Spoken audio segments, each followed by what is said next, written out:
Chapter 6. I spent a lot of time that summer at the Herman W. Block Memorial Library.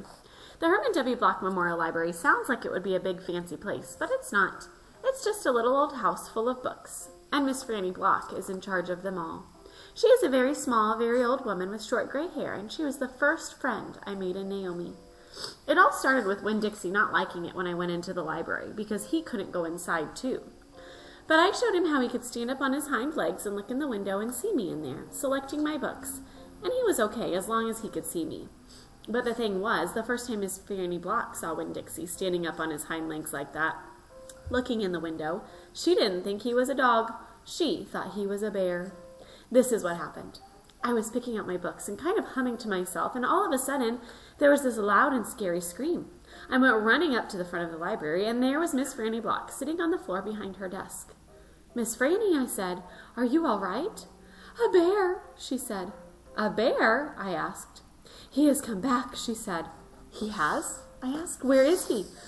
"Out there," she said, and raised a finger and pointed at Winn Dixie, standing up on his hind legs looking in the window for me. "Miss Franny Block," I said, "that's not a bear, that's a dog. That's my dog, Winn Dixie." "Are you positive?" she asked. "Yes, ma'am," I told her. "I'm positive. He's my dog. I would know him anywhere." Miss Franny sat there trembling and shaking. "Come on," I said. "Let me help you up." "It's okay." I stuck out my hand and Miss Franny took hold of it, and I pulled her up off of the floor. She didn't weigh hardly anything at all. Once she was standing on her feet, she started acting all embarrassed, saying how I must think she was a silly old lady mistaking a dog for a bear, but that she had had a bad experience with a bear coming into the Herman W. Block Memorial Library a long time ago, and she never had quite gotten over it. "When did that happen?" I asked her. "Well," said Miss Franny, "it is a very long story." "That's okay," I told her.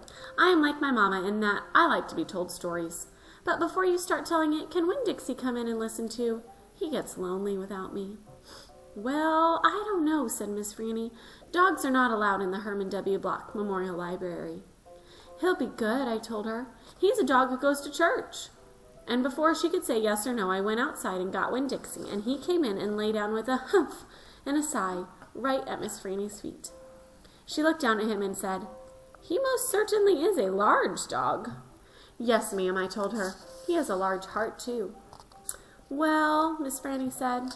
She bent over and gave Winn Dixie a pat on his head, and Winn Dixie wagged his tail back and forth and snuffled his nose on her little old lady feet. "Let me get a chair and sit down so I can tell this story properly."